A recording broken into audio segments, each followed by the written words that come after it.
नमस्कार दोस्तों, जय श्री राम। कैसे हैं आप सब? आशा करता हूँ आप सब अच्छे होंगे और अपनी तैयारी बेहतर ढंग से कर रहे होंगे। दोस्तों, क्षमा चाहता हूँ कि मैं आज काफ़ी दिन बाद एक वीडियो लेके आया हूँ और आप लोगों की उम्मीद रही होगी कि इस दौरान वीडियो आई है, मगर कुछ तकनीकी खराबी होने के कारण कुछ टेक्निकल खराबी होने के कारण मैं वीडियो नहीं बना पाया, तो उसके लिए क्षमा चाहता हूँ। मेरे दोस्तों ने कमेंट किया था कि इसका वॉइस सही नहीं आ रहा था, तो इसलिए जो है कि मुझे काफ़ी मशक्क़त करनी पड़ी, तो मुझे नया माइक मँगाना पड़ा और तब जाके मैं ये वीडियो अब आप तक पहुँचा रहा हूँ। तो प्यारे दोस्तों, जैसा कि आपको पता है कि हम हिंदी की एक सीरीज़ चला रहे थे, जिसमें हमने अलंकार, रस और छंद, जो ये प्रमुख अंग हैं व्याकरण के, उनके बारे में विशेष चर्चा की है। और अब हम आगे चर्चा करेंगे समास यानी कि कंपाउंड। प्यारे दोस्तों, जैसे आपने देखा है कि आप जब भी कहीं एग्ज़ाम देने कभी भी गए होंगे, कोई सा भी एग्ज़ाम दिया होगा, तो आपको समास ने बहुत परेशान किया होगा और हर बार आप तैयारी करके गए होंगे, लेकिन जैसे ही एग्ज़ाम का जो क्वेश्चन आपके पास आता है, देखते ही आप हैरान हो जाते हैं और न जाने कितनी बार आप समास गलत कर देते हैं। ठीक है? क्या उसके भेद हैं? कहाँ उत्तर पद है, कहाँ पूर्व पद है? ठीक है? कौन प्रधान है, कौन गौण है? तो ये तमाम चीज़ें जो है कि समास जो है कि प्रत्येक स्टूडेंट को परेशान करता है। तो आज मैं वो परेशानी आपकी हमेशा हमेशा के लिए समाप्त कर देना चाहता हूँ और मुझे पूर्ण विश्वास है, पिछली वीडियोज़ जैसे आप लोगों को पसंद आई थी, इस बार की ही वीडियो भी आपको बहुत पसंद आने वाली हैं। तो गाइज़, ध्यान से पढ़िए और एक-एक कॉन्सेप्ट मैं आपको बताने जा रहा हूँ। ठीक है? तो आप ध्यान दीजिए एक-एक कॉन्सेप्ट पे। तो आज हम समास के बारे में पढ़ेंगे। प्रतियोगी परीक्षाओं में अनेक बार जो है कि समास से संबंधित अनेक क्वेश्चन पूछे जाते हैं, तो आप कई बार फँस जाते हैं वहाँ पे कि अगर जैसे पूछ दिया गया है कि यथाशक्ति में कौन-सा समास है, ठीक है? प्रतिदिन में कौन-सा समास है, ठीक है? और बहुत सारी हैं। राजा प्रजा में कौन-सा है, माता-पिता में कौन-सा है? तो अनेक जो है कि समास आपसे पूछे जाते हैं और आप कहीं न कहीं उनको लेकर कन्फ्यूज़न आपके मन में क्रिएट हो जाता है। तो आज मैं जो है कि ये वीडियो आपके लिए लाया हूँ और ऐसी सरल तरीके से आपको समझाऊँगा, ताकि आपको दोबारा कभी भी कोई वीडियो देखने ना पड़े। ठीक है? तो चलो, टाइम बर्बाद ना करते हुए हम सीधे अपने टॉपिक पे आते हैं। देखिए समास, ठीक है? कंपाउंड, ये बहुत बार आपने देखा है और काफ़ी बार हर एक एग्ज़ाम में, चाहे वो उत्तराखंड के एग्ज़ाम में हो, चाहे वो सेंट्रल गवर्नमेंट के कोई सा भी एग्ज़ाम हो, वहाँ समास हिंदी का जो पोर्शन है वो आता ही आता है। और ऐसा न हो कि समास का पोर्शन ना आए, ये तो हो नहीं सकता। तो समास जो है कि उस पोर्शन में ज़रूर आता है। तो आज हम समास के बारे में समझेंगे। देखिए, समास जो है कि मैं आपको सबसे पहले समझाऊँगा कि समास क्या है।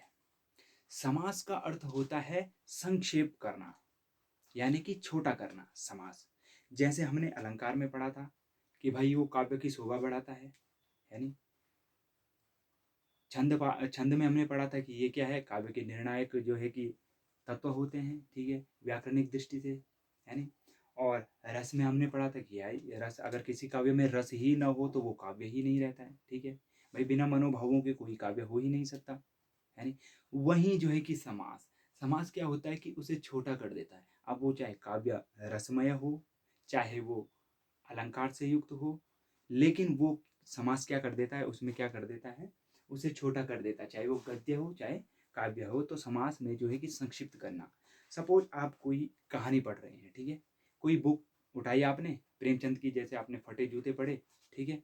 वो कहानी पढ़ी आपने, तो ऐसा तो हो नहीं सकता है कि आप हूबहू वही कहानी जो है कि लिख लें। कहीं न कहीं आप चेंज ज़रूर करोगे, है ना?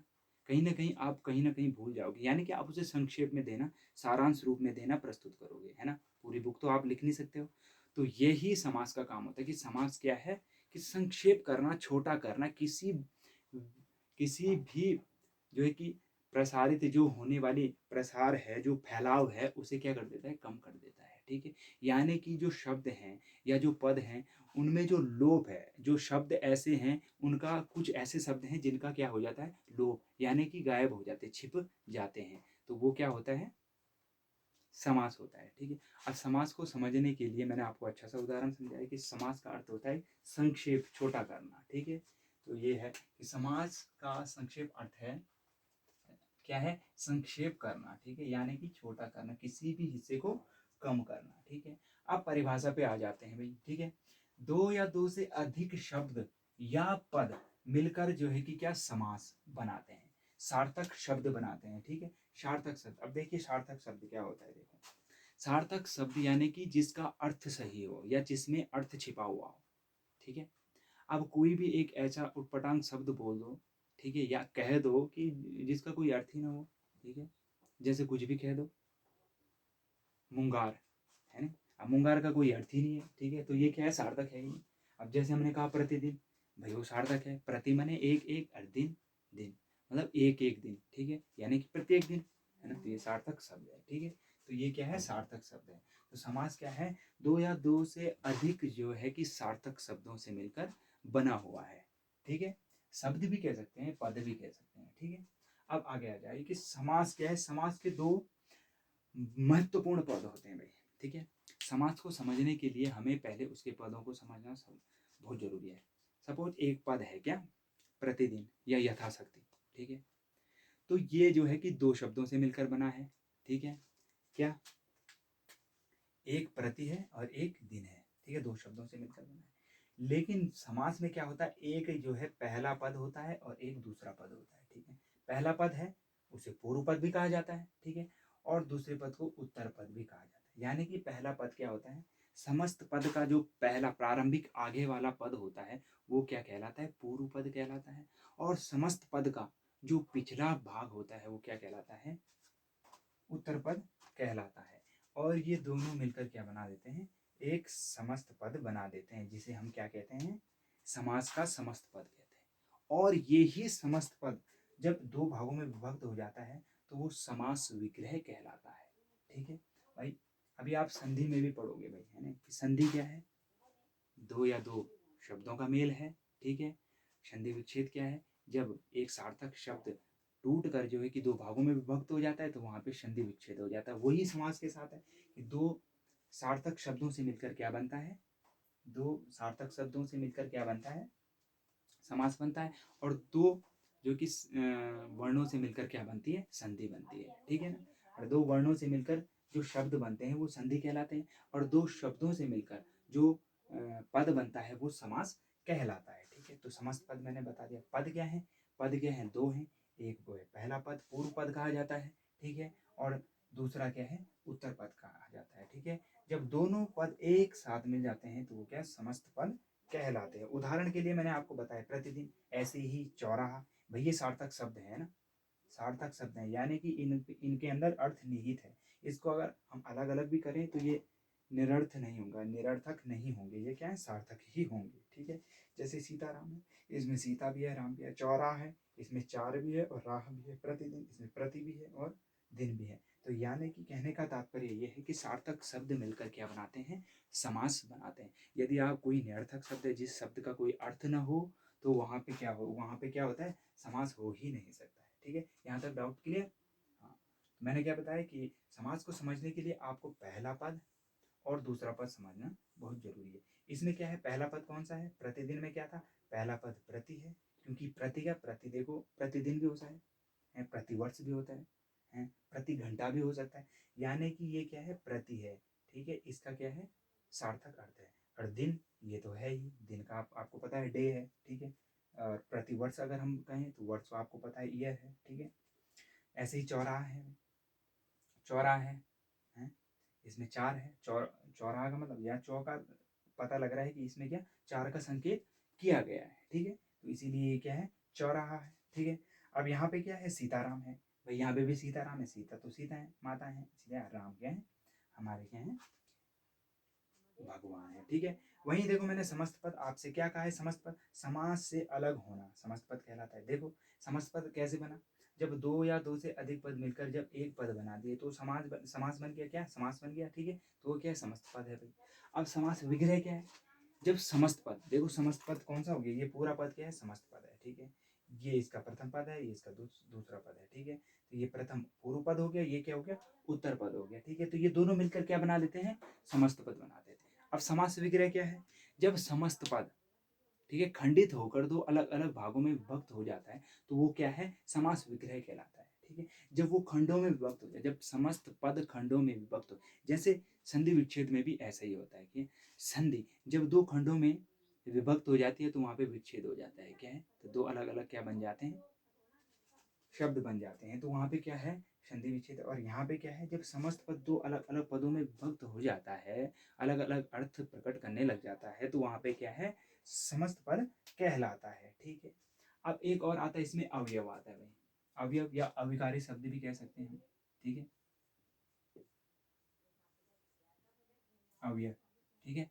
अवयव क्या होता है, इसको हम अविकारी शब्द कहते हैं, या जो कभी वे शब्द, या वे शब्द जो कभी भी परिवर्तन नहीं हो सकता, जिसमें कभी भी कोई परिवर्तन नहीं कर सकते हैं, जैसे प्रति है भाई, प्रति में प्रति ही रहेगा, ये कभी परिवर्तित नहीं हो सकता।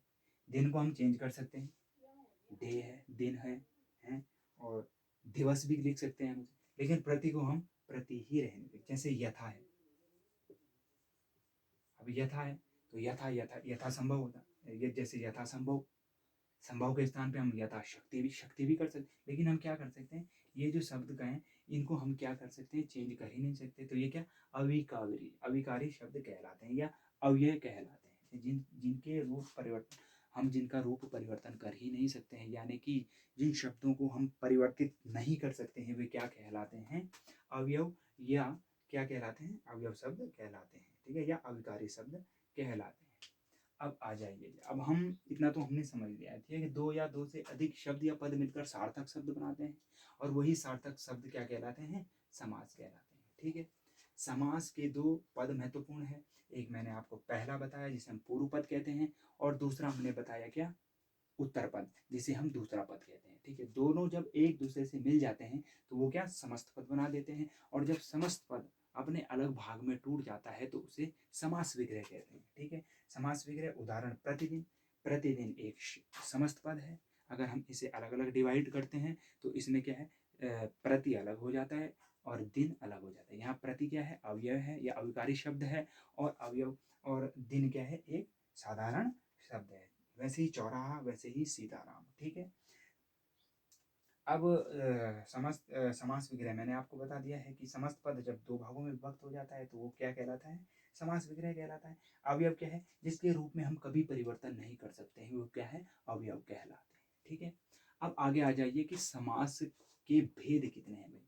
देखिए, समास के अमूमन आपने देखे होंगे कि 6 भेद होते हैं, ठीक है।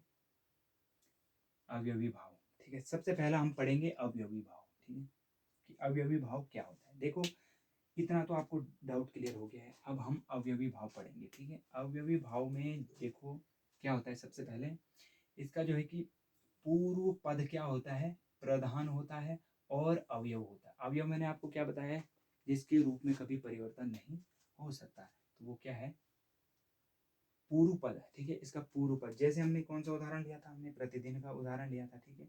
इसका पूर्व पद क्या, प्रधान है, अवयव है, प्रधान है, अवयव है, इसमें हम परिवर्तन नहीं कर सकते, प्रधान यानी कि ये महत्वपूर्ण है, इसकी इंपोर्टेंस सबसे ज्यादा है, ठीक है। तो अगर प्रति के स्थान, दिन तो साधारण है भाई, है नी? दिन तो जैसे साधारण है, लेकिन अगर हमने उसके आगे से प्रति उपसर्ग लगा दिया है तो वो क्या हो जाता है, प्रतिदिन हो जाता है, और वो समस्त पद बन जाता है, ठीक है। एक एक दिन, अगर हम इसे डिफाइन करें तो ये क्या होता है, प्रत्येक दिन बन जाता है। इसका विग्रह करने पर क्या हो जाता है, तोड़ने पर क्या हो जाता है, प्रत्येक दिन हो जाता है, ठीक है। तो इसका क्या है, पूर्व पद क्या होता है, अवयव होता है और प्रधान होता है। अब पहचान क्या है इसकी, जैसे उपसर्ग, उपसर्ग जितने भी होते हैं वो क्या होते हैं, अवयवी भाव समास होते हैं, ठीक है। जैसे अनु, आ, यथा, प्रति, ठीक है। ये क्या है, इनके तो हम इनके रूप को परिवर्तित हम कर ही नहीं सकते, क्योंकि ये क्या है, अवयव हैं, ठीक है। ये अविकारी शब्द हैं, ठीक है। अनु जैसे अनुराग, ठीक है, अनुरूप, अनुसार, ठीक है, और अनुरूप, ठीक है, जैसे आजन्म, ठीक है, आज्ञेय, ठीक है, और ये यथाशक्ति, यथासंभव, यथा प्रयत्न, ठीक है, प्रति, प्रत्येक, प्रति एक, प्रतिदिन, प्रतिवर्ष, प्रतिफल, ठीक है। काफी शब्द ऐसे हैं जो कि क्या है, अवयवी भाव कहलाते हैं। देखो, ये प्रति, अनु, यथा, ये ऐसे शब्द अगर आपको मिलते हैं तो वो क्या कहलाते हैं, अवयवी भाव समास कहलाते हैं, ठीक है। जैसे प्रतिदिन, ये है प्रतिदिन का क्या है, ये तो प्रधान हो गया, ठीक है, ये क्या हो गया, सामान्य हो गया, ठीक है। तो प्रत्येक दिन, ठीक है, समास विग्रह किया तो प्रत्येक दिन। अनुरूप, रूप के योग्य, ठीक है, अनुरूप, है ना, अनु हो गया, इसमें क्या है, दो शब्द हैं, ठीक है। इसमें पहला शब्द क्या है, जो पहला पद, जो पूर्व पद है वो क्या है, प्रधान है। यथासंभव, जैसा संभव हो, यथाशक्ति, बहुत सारे उदाहरण हैं, आप प्रैक्टिस करिए, आपको खुद ब खुद पता लग जाएगा, ठीक है। तो ये मैंने एक समझाने के लिए आपको बताया है कि अवयवी भाव समास वह समास है जिसका प्रथम पद या पहला पद या पूर्व पद क्या होता है, प्रधान होता है, और क्या होता है, अवयव होता है। ये याद रखना, अवयव, अगर प्रधान याद ना भी रहे तो अवयव जरूर याद रख लेना भाई, ठीक है, क्योंकि अवयव से ही आप जो है कि अवयवी भाव, देखो आगे अवयवी ही है, इसका जो है कि पहला भाग अवयवी ही है लिखा हुआ, तो अवयवी भाव जिसका पहला भाग है अवयव, तो अवयव क्या क्या है, जैसे अनु हो गया, आ हो गया, यथा, प्रति, है, बहुत सारे शब्द हैं, ठीक है। तो ये क्या हो गया, अवयवी भाव समास हो गया, ठीक है। अब दूसरा हमारा समास है तत्पुरुष समास, भाई बहुत इंपॉर्टेंट समास है ये, क्योंकि इससे ही सबसे ज्यादा क्वेश्चन बनते हैं और सबसे ज्यादा कंफ्यूज क्रिएट यही करता है, कौन सा, तत्पुरुष समास, ठीक है। तो तत्पुरुष समास को हम बारीकी से समझेंगे और एक एक स्टेप इसका लेंगे और एक एक कॉन्सेप्ट इसका क्लियर करेंगे, ठीक है। तत्पुरुष समास, इसका क्या होता है, अभी हमने ऊपर पढ़ा कि इसका पूर्व पद प्रधान होता है, इसके ही अपोजिट क्या, इसका क्या होता है, उत्तर पद प्रधान होता है भाई, ठीक है। इसकी दो विशेषताएं भाई, इसका पहली विशेषता क्या है, तत्पुरुष समास की लिख लीजिए अगर आप लिखना चाहते हैं। इसकी पहली विशेषता क्या होती है, आपने ये कर दिया होगा ना, ठीक है, मैं इसे साफ कर लेता हूँ, ठीक है। देखो, तत्पुरुष समास की दो विशेषताएं होती हैं, पहला क्या होता है, इसका उत्तर पद प्रधान होता है भाई, ठीक है। पहला क्या है, उत्तर पद क्या होता है, प्रधान होता है, ठीक है। और दूसरा क्या है इसका, इसमें क्या है, विभक्ति का लोप होता है भाई, ठीक है, विभक्ति लोप, ये दो चीज याद कर लीजिए आप। उत्तर पद प्रधान, देखो हमने इसका क्या है कि क्या पढ़ा था, अवयवी भाव में क्या पढ़ा था हमने, पूर्व पद प्रधान पढ़ा था, और इसमें क्या पढ़ेंगे हम, उत्तर पद, यानी कि जो पहला पद है वो सामान्य लेकिन जो पीछे, जो हम पीछे का शब्द देखेंगे वो कैसा, वो क्या होगा, वो जो है कि प्रधान होगा, ठीक है। अब आगे हम इसका उदाहरण से इसको चेक करेंगे, ठीक है। अब देखिए, तत्पुरुष समास के भी भाई 6 भेद होते हैं, 6 प्रकार का होता है तत्पुरुष समास, आपने अमूमन पढ़ा होगा, ठीक है। और इसकी जो है कि इसको समझने के लिए आपको कारक विभक्ति का होना बहुत जरूरी है भाई, ठीक है। कारक चिन्ह आपको याद होने बहुत जरूरी है, इनको याद कर लो, कर्ता, कर्म, करण, संप्रदान, अपादान, संबंध, अधिकरण और संबोधन, ठीक है। क्या, कर्ता, कर्म, करण, संप्रदान, देखो ये आगे भी आपके काम आएंगे, ठीक है। ये जो है कि जब आप विभक्तियां पढ़ेंगे, ठीक है, व्याकरणिक विभक्तियां पढ़ेंगे, कारक चिन्ह पढ़ेंगे, तो आपको वहां भी काम आएगा, और ये जो है कि तत्पुरुष समास में भी काम आएगा, ठीक है। तो विभक्ति कितनी होती है, 8 होती है, संबोधन को छोड़ के 7 है। अगर एकदम से पूछा जाता है कि मुख्य रूप से विभक्तियां कितनी होती हैं, तो आपका आंसर होना चाहिए 8 होती है, ठीक है। कौन कौन सी हैं, कर्ता, कर्म, करण, संप्रदान, अपादान, संबंध, अधिकरण, संबोधन। इसका क्या है कि कर्ता, कर्ता की विभक्ति क्या है, ने, कर्ता ने, कर्म को करण से के द्वारा, संप्रदान को के लिए, अपादान से अलग, अलग होने के अर्थ में, अभी मैं आगे जब भेद पढ़ाऊंगा तो तब बताऊंगा इसको, ठीक है। संबंध काके की, नानी ने, और रारी रे भी होता है, ठीक है। अधिकरण में पर, और संबोधन अरे, ओ, हे, भो, ठीक है। तो ये क्या है, आपके कारक चिन्ह है, ठीक है। आपने कारक चिन्ह तो पढ़े ही होंगे, ठीक है। आपने जो है कि 6वीं 7वीं क्लास में भी पढ़े होंगे, 8वीं 10वीं क्लास में भी पढ़े होंगे, अगर आपकी संस्कृत है तो आपने संस्कृत में भी पढ़े होंगे भाई। संस्कृत में कारक चिन्हों का तो बहुत महत्वपूर्ण स्थान है, वैसे ही हिंदी में भी है, बिना कारक चिन्हों के तो आप कोई व्याकरण कर ही नहीं सकते हैं, तो कारक चिन्ह काफ़ी महत्वपूर्ण है। ठीक है, तो कारक चिन्ह मैंने आपको बता दिए हैं। तो देखिए, अगर आपको कारक चिन्ह याद हैं, नहीं है तो आपको कर लीजिए भाई, इसको कंटेस्ट कर लीजिए। ठीक है, उसके बाद जो है कि मैं आप तत्पुरुष समास के बारे में आपको बताता हूँ। ठीक है, देखो तत्पुरुष समास के 6 भेद हैं भाई। ठीक है, 6 प्रकार का है। 6 प्रकार के कौन कौन से हैं? देखो, अगर जब आप ये याद कर लोगे तो तत्पुरुष में इसका कोई स्थान नहीं है भाई, कर्ता का। ठीक है, इसका कोई लेना देना नहीं है। तत्पुरुष का जो पहला भेद है वो कर्म प्रधान है, यह कर्म तत्पुरुष हो गया। ठीक है, दूसरा है करण तत्पुरुष, तीसरा है संप्रदान तत्पुरुष, ठीक है, अपादान तत्पुरुष और संबंध तत्पुरुष और अधिकरण। इसमें संबोधन भी नहीं है। ठीक है, इसमें क्या है, संबोधन तत्पुरुष भी नहीं है, यानी कि या तो हमें करने हैं ये, लेकिन हमें इन दोनों को क्या है, नहीं देखना है। तत्पुरुष समास में हम कर्म करण संप्रदान अपादान संबंध अधिकरण यहाँ तक पढ़ेंगे। ठीक है, तो सबसे पहले हम पढ़ेंगे तत्पुरुष समास का कर्म तत्पुरुष। ठीक है, जिसमें कर्म की विभक्ति का लोप हो, यानी कि जहाँ कर्म की विभक्ति गायब हो। ठीक है, समास विग्रह करने पर वो हमें विभक्ति प्राप्त होती है, लेकिन जब समास विग्रह नहीं हो तो तब क्या है, उसकी विभक्ति का क्या होता है, लोप होता है। जैसे यश प्राप्त, भाई इसमें क्या है, यश, यश को प्राप्त, कर्म क्या क्या है, को है ना। तो विभक्ति का मैंने बता रहा हूँ कि विभक्ति संकेत आपको याद होने जरूरी है, इनको याद कर लो भाई। कर्ता ने कर्म को करण से के द्वारा, संप्रदान को के लिए, अपादान से अलग, संबंध का के की रारे, अधिकरण में पेपर संबंध संबंध का के की रारे रे, अधिकरण में पेपर और संबोधन अरे हे वो। ठीक है, तो इनको याद कर लो। तो पहला जो है कर्म तत्पुरुष है। ठीक है, तो इसमें क्या है, यश प्राप्त। तो यश प्राप्त को अगर हम समास विग्रह करें तो क्या क्या करेंगे, यश को प्राप्त, यानी कि यश को प्राप्त करने वाला, यश को प्राप्त। तो इसमें कौन सी विभक्ति है, इसमें विभक्ति का लोप क्या है, क्या है। आपसे पूछा जा सकता है कि यश प्राप्त में कौन सा समास है, तो आपको तत्पुरुष तो नहीं दिया जाएगा, लेकिन क्या दिए जाएंगे, 3 ये दिए, करण तत्पुरुष है, संप्रदान या अपादान। ये बहुत बार पूछा जाता है, कंफ्यूज करने के लिए बहुत पूछा जाता है भाई। ठीक है, और हम क्या करके आ जाते हैं, वहाँ हमने देखा कि यार इसमें तो तत्पुरुष लिखा ही नहीं है, तो हम गलती से कुछ और कर लेते हैं। तो हम तत्पुरुष, अगर हमने तत्पुरुष के भेद पढ़े हुए हैं तो हम उसे आसानी से कर सकते हैं। ठीक है, तो आपको विभक्ति याद होनी बहुत जरूरी है। तो ठीक है, कर्म तत्पुरुष में हमने क्या कहा कि इसमें कर्म की विभक्ति का लोप हो जाता है, यानी कि ये क्या है, कारक है और इसकी विभक्ति क्या है, को है, तो ये को गायब हो रखा है। जैसे यश प्राप्त, तो इसमें क्या है, को गायब है। ठीक है, तो यश को प्राप्त, तो विभक्ति का लोप है ना, गायब है। ठीक है, दूसरा है जैसे गगन चुंबी, गगन को चूमने वाला। अब ऐसे आगे गगन चुंबी में ऑब्वियसली बात है, जब हम इसकी समास विग्रह करेंगे तो कैसे करेंगे, गगन चुंबी, गगन को चूमने वाला ये तो करेंगे ना, गगन चुंबी। शॉर्ट मैंने क्या बताया था आपको, समास में ये संक्षेप रूप है भाई, छोटा रूप है।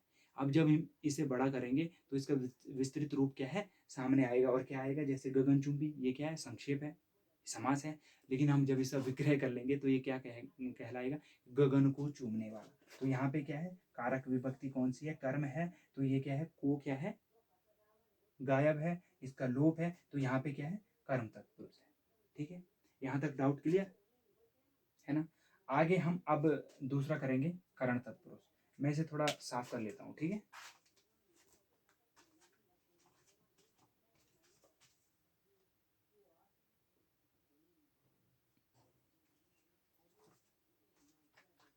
तो दोस्तों अभी तक हमने कर्म विभक्ति पढ़ी। ठीक है, जिसकी विभक्ति संकेत क्या है, को है, और उसका क्या हो जाता है, लोप हो जाता है। ठीक है, अब जो दूसरी है, ये दूसरा है हमारा, वो है करण तत्पुरुष। ठीक है, यहाँ क्या होता है, करण तत्पुरुष, करण तत्पुरुष में जो है कि करण विभक्ति जो होती है उसका क्या हो जाता है, लोप हो जाता है। ठीक है, जो करण विभक्ति है उसका क्या है, लोप हो जाता है, यानी कि वो क्या हो जाती है, अदृश्य हो जाती है। अब जैसे करण तत्पुरुष के जो संकेत हैं वो क्या है, से और के द्वारा। देखो मैंने आपको पहले भी बताया है कि आपको क्या करना है, ये जो है कि ये सारणी याद करनी है, जो कारक विभक्ति है। जब तक आप ये याद नहीं करते हैं आपको समास बिल्कुल समझ नहीं आएगा, तत्पुरुष खासकर तत्पुरुष समास आपको समझ ही नहीं आ पाएगा, आप कंफ्यूज हो जाओगे। तो आपको ये सारणी याद करनी बहुत जरूरी है कि कर्ता की जो विभक्ति है वो ने है, कर्म की जो को है वो कर। वैसे कर्ता तो करना तो याद आपको है, लेकिन जो समास जो तत्पुरुष है उसमें कर्म से स्टार्ट होगा। ठीक है, कर्म से, ठीक है। तो कर्म की जो विभक्ति है वो को है, ठीक है। करण की जो है से के द्वारा, ठीक है। संप्रदान को के लिए, ठीक है। अपादान से अलग होने के अर्थ में, है ना, अलग होने के अर्थ में, ये मैं अभी आपको आगे समझाऊंगा, ठीक है। अपादान से अलग होने के अर्थ में, ठीक है। संबंध का की के रा री रे ना नी ने, ठीक है। संबंध का की के, ठीक है। अधिकरण में पर और संबोधन अरे हो वो, ठीक है। तो अभी हम करण तत्पुरुष पर हैं, ठीक है। जो करण तत्पुरुष की जो कारक विभक्ति है वो क्या है, से के द्वारा, देखो है ना यहाँ पे करण से के द्वारा, ठीक है। तो यहाँ पे जो है कि अब हम आगे इसको कर लेते हैं। तो जैसे भयाकुल है, भय से आकुल, क्या, भय से आकुल, तो क्या बनता है, भयाकुल। तो यहाँ पे क्या हो गया, भयाकुल। आपको दिया जाएगा कि भयाकुल में कौन सी विभक्ति है या कौन सा तत्पुरुष है, ये भी कह सकते हैं, ठीक है। तो भयाकुल में कौन सा, आपको पता लग जाएगा कि भाई हमने ये क्या पढ़ा है कि करण, करण में क्या है, से के द्वारा है, ठीक है। से है तो वो से विभक्ति किसकी है, वो है करण तत्पुरुष की। तो आप पता लगा दो कि भय से आकुल में कौन सा समास है, करण तत्पुरुष समास है, ठीक है। जैसे अब इसका द्वारा, अब इसका दूसरा उदाहरण क्या है, सूर्य रचित, यानी कि सूर्य द्वारा रचित। अब ऐसे तो नहीं, ये तो नहीं लिख सकते हम कि सूर्य से रचित, है ना। तो क्या लिखेंगे हम, सूर्य द्वारा रचित, ठीक है। तो द्वारा आ गया ना, के द्वारा, सूर्य के द्वारा रचित या सूर्य के द्वारा रचित, ठीक है। सूर्य के द्वारा रचित। तो यहाँ पे कौन सा समास है, ये करण तत्पुरुष समास है। इसमें क्या है, मैंने आपको पहले ही बताया, कर्म तत्पुरुष में क्या हुआ, को विभक्ति का लोप हो गया, ठीक है। करण में से और के द्वारा विभक्ति का लोप हो गया, गायब हो गई। आपको देखो ये, जब आप इसको जो है कि विग्रह करोगे भयाकुल का, ठीक है, तो आप यही तो लिखोगे भय से आकुल, या तो ऐसे तो नहीं लोगे भय में आकुल, भय से आकुल होता है, ठीक। सार्थक, मैंने क्या कहा आपको, समास में सबसे महत्वपूर्ण है कि सार्थकता, अगर सार्थकता नहीं है तो वो समास नहीं हो सकता है, सही अर्थ होना चाहिए। देखो ये वर्तनी शुद्धि का भी होता है कई बार कि भय से, ये यहाँ पे आ सकता है भय में आकुल, भय से आकुल, भय का आकुल। तो आपको पता होना चाहिए कि सार्थकता किस में है, तो सार्थकता किस में है, भय से आकुल में। अब यहाँ है सूर द्वारा रचित, ये क्या है, सार्थक शब्द है। इसमें अगर चेंज कर दिया, सूर के द्वारा रचित हो गया, ठीक है। इसमें चेंज कर दिया सूर से रचित, सूर में रचित, तो ये क्या है, निरर्थक है, इनका कोई अर्थ नहीं है। तो सूर के द्वारा क्या है, ये है सार्थक है। तो यहाँ पे कर्म तत्पुरुष है, जहाँ पे से और के द्वारा विभक्ति का क्या हो जाता है, लोप हो जाता है। अगला जो है कि इसका है तीसरा जो है कि तत्पुरुष का जो तीसरा प्रकार है वो है संप्रदान। इसकी जो कि विभक्ति क्या है, को के लिए, ठीक है। जहाँ पे को के लिए विभक्ति का लोप हो जाए या वहां पे छिपी रहे तो वो क्या होती है, संप्रदान। जैसे, जैसे अब क्या है, प्रयोग के लिए शाला, जैसे आगे प्रयोग के लिए शाला, तो क्या है, प्रयोगशाला। भाई प्रयोग ये तो नहीं हो सकता, प्रयोग में प्रयोग में शाला, ऐसा तो बोली, ये तो निरर्थक है ना। सार्थक क्या बन रहा है कि प्रयोग के लिए शाला। तो यहाँ पे क्या है, को और के लिए, प्रयोग के लिए शाला, ठीक है। तो ये यहाँ पे क्या आ गई, प्रयोगशाला, ठीक। अब जैसे दूसरा है परीक्षा भवन, परीक्षा के लिए भवन, तो यहाँ पे भी क्या है, संप्रदान। यानी कि जहाँ पे क्या है,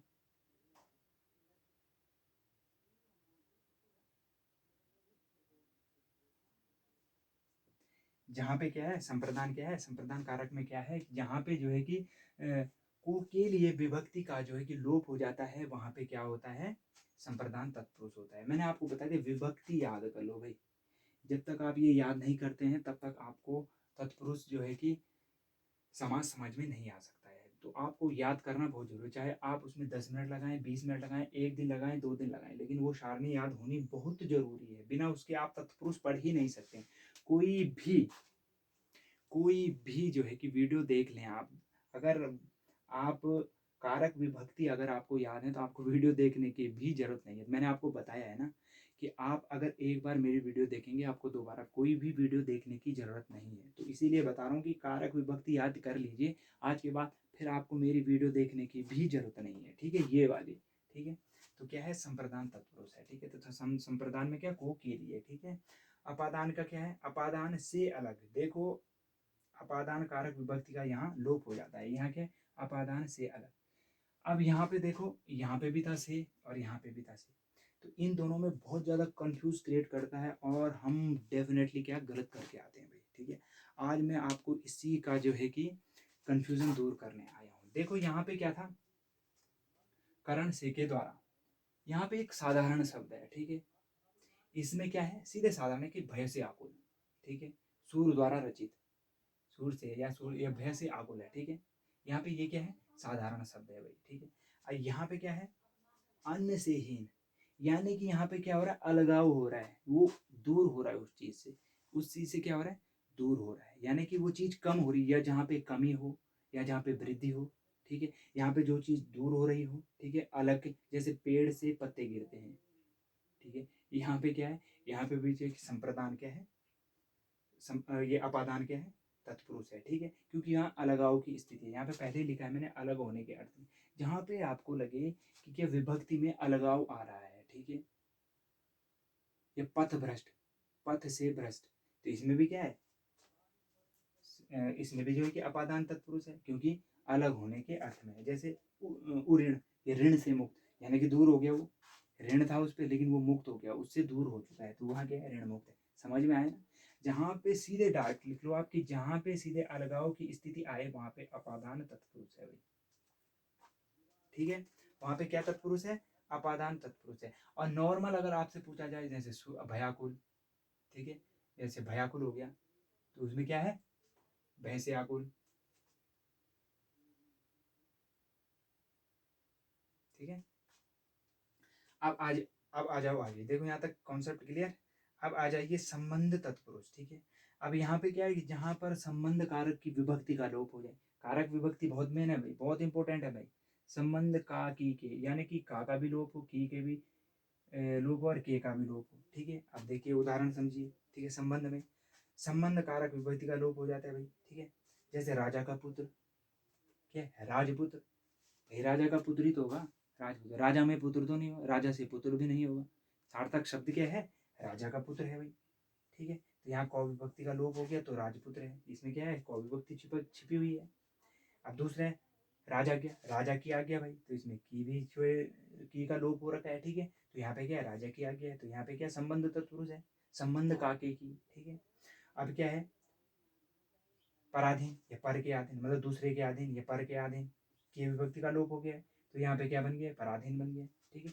तो विभक्तियों का जहाँ पर लोप हो जाए तो वहाँ पे क्या होता है, तत्पुरुष समास होता है। और कौन सी विभक्ति का लोप होगा, ये आपको उदाहरण के द्वारा समझना है, ठीक है। इसके बाद आपको कोई भी वीडियो नहीं देखनी पड़ेगी, मैं क्या कह रहा हूँ, आप ये सारणी याद कर लो, कोई टाइम नहीं लगेगा इसको याद करने में, कि कर्ता ने कर्म को करण से के द्वारा है, संप्रदान को के लिए, अपादान से अलग, संबंध काके की, अधिकरण में पेपर, और संबंध अरे हो। ये तो आपको व्याकरण में जब कारक मैं पढ़ाऊंगा तो वहाँ पे भी आपको बहुत इम्पोर्टेंट, वहाँ पे भी आपको बहुत सारी चीज़ें देखने को मिलेंगी। तो आपको मैं पहले बता रहा हूँ, ये सारणी आप याद कर लो, मैं बार बार यही करूँगा, अगर आपको तत्पुरुष समास समझना है तो आपको ये सारणी याद बहुत करनी बहुत जरूरी है। और ठीक है, तो संबंध मैंने बता दिया, संबंध काके की, ठीक है। अब है अंतिम क्या है इसका, छठवां रूप क्या है, अधिकरण में पर, जहाँ पे में विभक्ति का लोप हो, पर विभक्ति का लोप हो, ठीक है। उदाहरण से हम समझते हैं कि जैसे गृह प्रवेश है, तो गृह में प्रवेश हम लिखते हैं, गृह में प्रवेश, तो क्या अधिकरण है भाई इसमें, तो यह है कि गृह में प्रवेश में विभक्ति का लोप है, ठीक है, अधिकरण में पर, ये इसके कारक चिन्ह है भाई, ठीक है। तो में विभक्ति का लोप हो गया, ठीक है। दूसरा है कि अपने पर बीती, आप बीती, भाई आप बीती क्या होती है, अपने पर बीतती है भाई, है ना। तो पर क्या है, ये विभक्ति है, इसका भी लोप हो गया, ठीक है। तो यहाँ पे क्या है, आप बीती में भी जो है कि क्या है, अधिकरण तत्पुरुष है ना, है ना।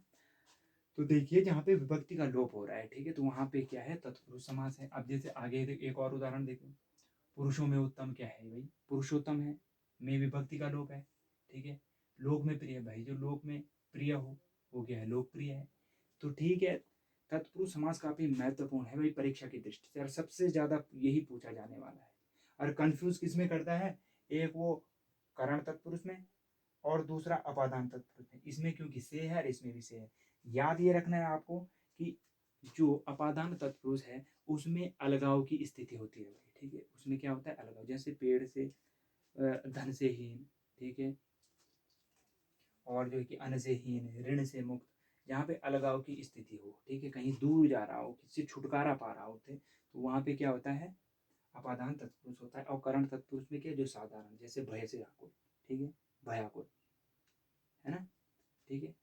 अब ये तो हमने कर दिया कंप्लीट क्या, तत्पुरुष, ठीक है, जिसमें पहला है कर्म तत्पुरुष, उसकी विभक्ति को का लोप हो जाता है, ठीक है। करण तत्पुरुष, उसकी विभक्ति जो है से के द्वारा लोप हो जाती है, ठीक है। संप्रदान को के लिए लोप हो जाता है, संप्रदान अपादान से अलग अलगाव की स्थिति हो जाती है तो लोप हो जाता है। संबंध का के की का लोप हो जाता है। अधिकरण में पर का लोप हो जाता है, ठीक है। अरे ये तो संबोधन है, ठीक है। तो ये 6 प्रकार के आप अच्छी ढंग से समझ चुके होंगे, ठीक है। आप बार बार प्रैक्टिस कीजिए और जो है कि इनको आसानी से आप समझ सकते हैं। अब जो मोस्ट और इम्पोर्टेंट है हमारा अगला, जो तीसरा जो है कि हमारा समास जो कंपाउंड है वो है कर्मधारय समास, ठीक है। कर्मधारय समास, इसमें क्या होता है, देखो मित्रों, इसमें क्या होता है, इसमें भी क्या है, उत्तर पद प्रधान होता है, ठीक है। इसमें भी क्या होता है, उत्तर पद प्रधान होता है। जैसे तत्पुरुष समास में भी उत्तर पद प्रधान होता है, इसमें भी उत्तर पद प्रधान होता है। लेकिन इसकी विशेषता क्या होती है कि इसमें जो उपमेय और उपमान, इसमें उपमेय और उपमान का भेद होता है भाई, संबंध होता है, ठीक है। विशेषण और विशेष्य, ठीक है। विशेषण क्या है, जिसके जिसमें गुण और अवगुण हो, है, मेरिट डिमेरिट हो, ठीक है। और विशेष्य क्या होता है भाई, जिसके हों वो, ठीक है, जिस पर विशेषण क्या होगा आपका कि जिसमें वो गुण अवगुण है, और विशेष्य क्या है, जिसके वो गुण अवगुण है, ठीक है। तो वो क्या है, वहां पे क्या होता है, सीधे डायरेक्ट आपको बताने के कर्मधारय समास में क्या होता है, उपमेय और उपमान का संबंध स्थापित होता है। और इसकी जो पहचान विशेषता होती है, इसमें क्या है, के समान और है जो आता है, इसमें क्या है, दो विशेषताएं होती है, इसमें के समान आता है और है जो आता है। अभी उदाहरण समझते हैं, जैसे चरण कमल, जैसे कमल के समान चरण, के समान आया ना, क्या,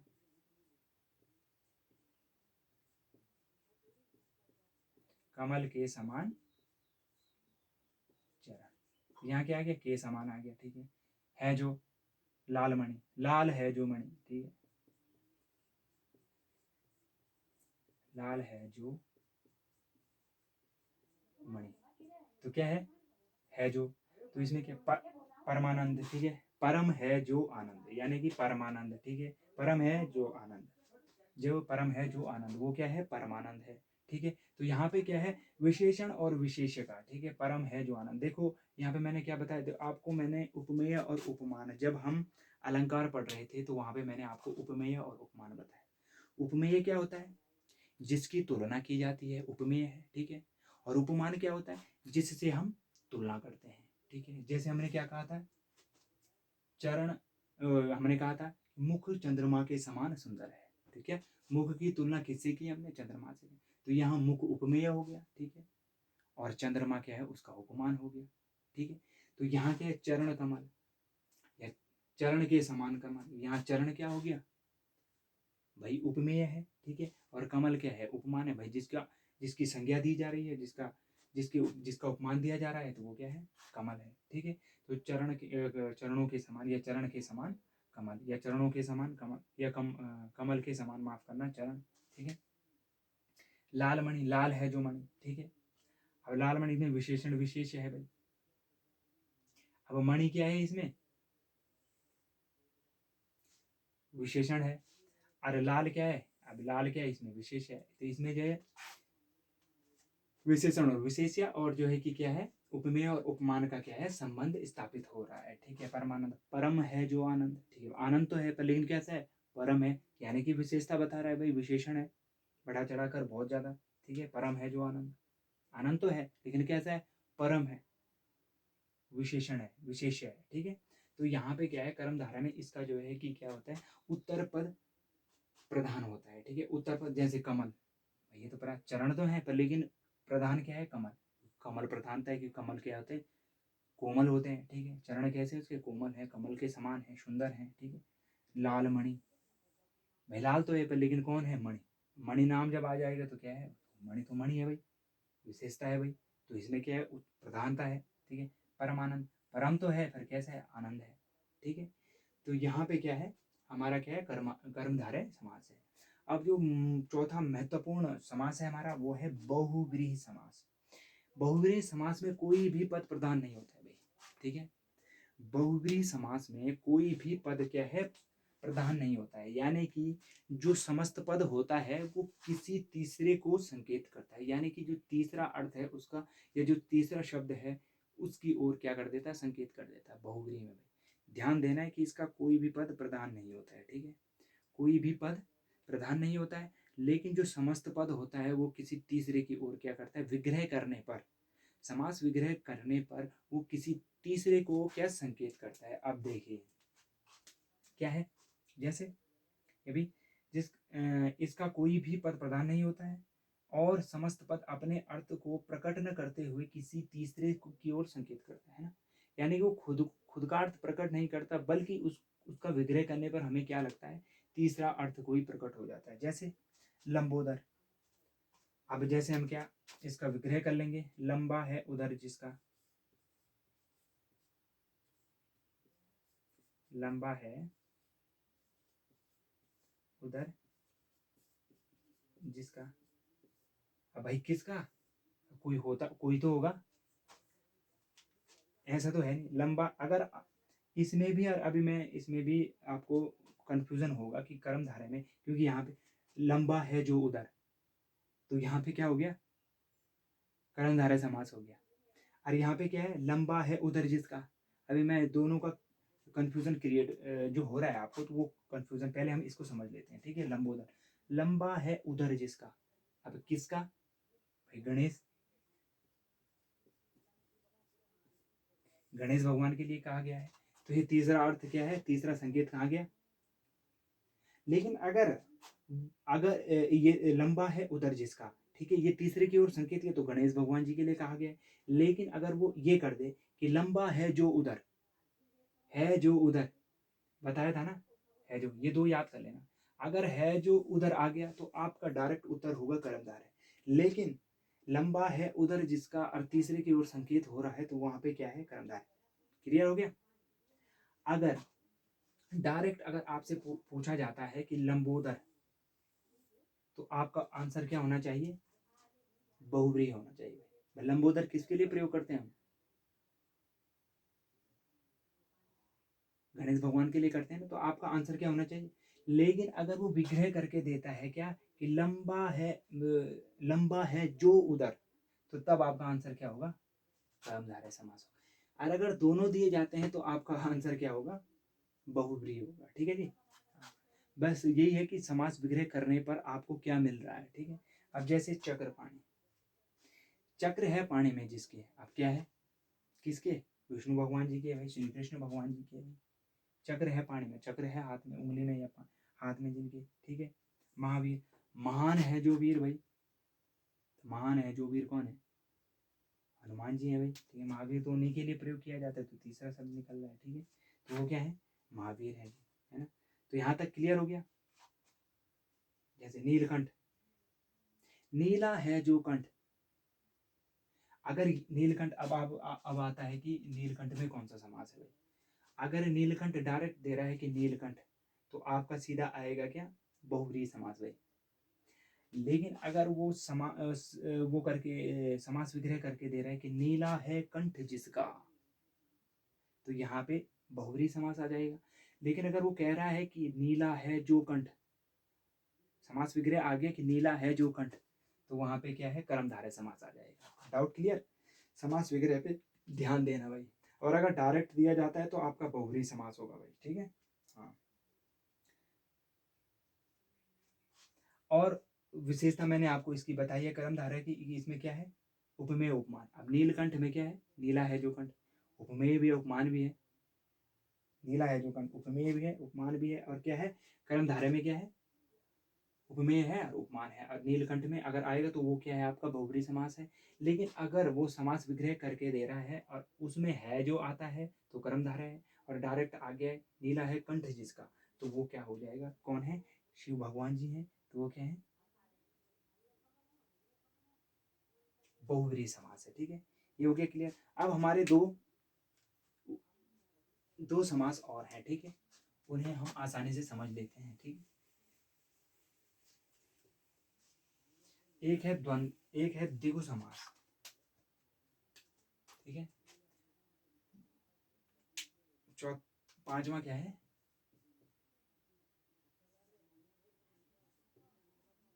द्विगु समास।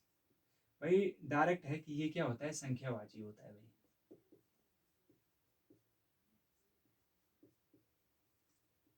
ये क्या होता है, संख्यावाची होता है, ठीक।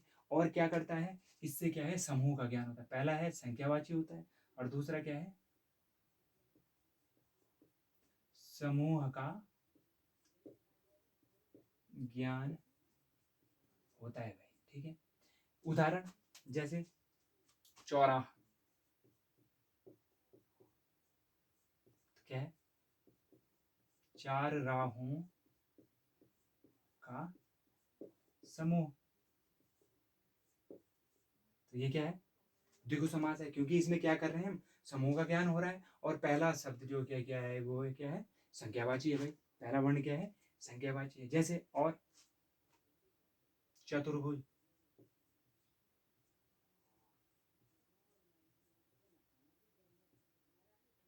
चार भुजाओं वाला भाई।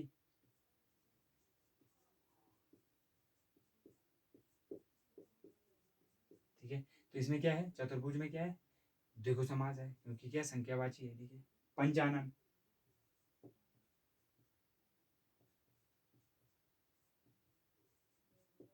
भाई पांच हैं आनंद इसके।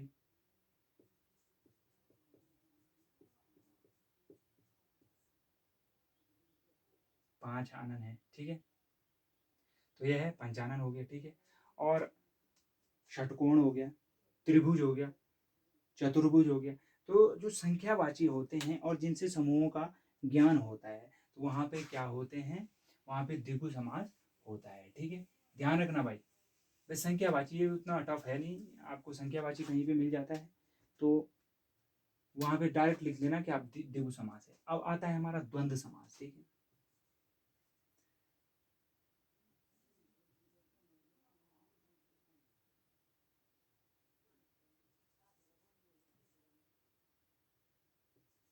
द्वंद्व समास,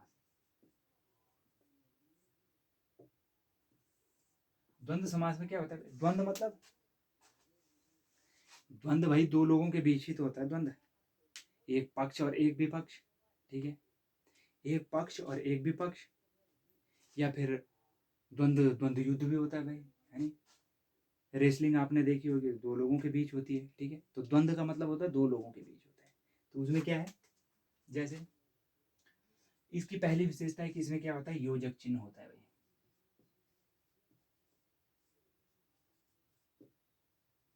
योजक चिन्ह, योजक चिन्ह क्या है, ये क्या है, योजक चिन्ह है, ठीक है। जैसे सीताराम भाई, अलग करो इसे, सीता और राम, ठीक है। राम लक्ष्मण,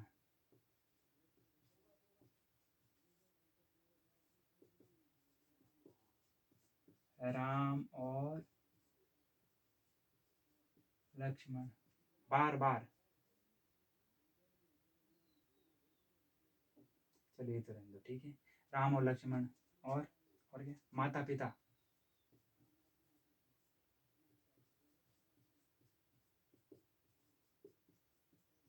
माता और पिता, ठीक है। तो यहाँ पे योजक चिन्ह होता है, डायरेक्ट ही है, कोई कंफ्यूजन करने की जरूरत नहीं है। माता और पिता, और शब्द हो योजक चिन्ह हो, और शब्द हो, ठीक है। योजक चिन्ह हो, माता पिता हो, माता च पिता, है, राम च लक्ष्मण, ठीक है। तो ये है क्या है, यहाँ पे द्वंद्व समास है, यानी कि दो पक्षों के बीच होता है, ठीक है। ये दो पक्ष आपस में आमने सामने होते हैं, और योजक चिन्ह क्या है, ये है, ठीक। तो ये आज मैंने आपका जो समास है वो क्लियर कर दिया है, ठीक है। और अब अगली वीडियो में जो इन पे जो कंफ्यूज क्रिएटिंग करने वाले होते हैं, जैसे द्वंद्व और द्विगु में, ठीक है, जैसे द्वंद्व और बहुव्रीहि में, ठीक है, और कर्मधारय और बहुव्रीहि में, ठीक है, जो कन्फ्यूज़न होता है उसको भी मैं जो है कि आपको बताऊंगा। और जो है कि अवयवी भाव और कर्मधारय में, ठीक है, जो कन्फ्यूज होता है, कुछ हैं उपवाद भी हैं इनके, ठीक है। तो तो उनको मैं क्लियर कराने की आपको क्या करूँगा, कोशिश करूँगा। दोस्तों वीडियो कैसी लगी कमेंट बॉक्स पे कमेंट करना, ठीक है? और अगली वीडियो में मैं फिर आपको नए टॉपिक के साथ मिलूँगा। तब तक के लिए नमस्कार। जय हिंद, जय भारत, जय उत्तराखंड।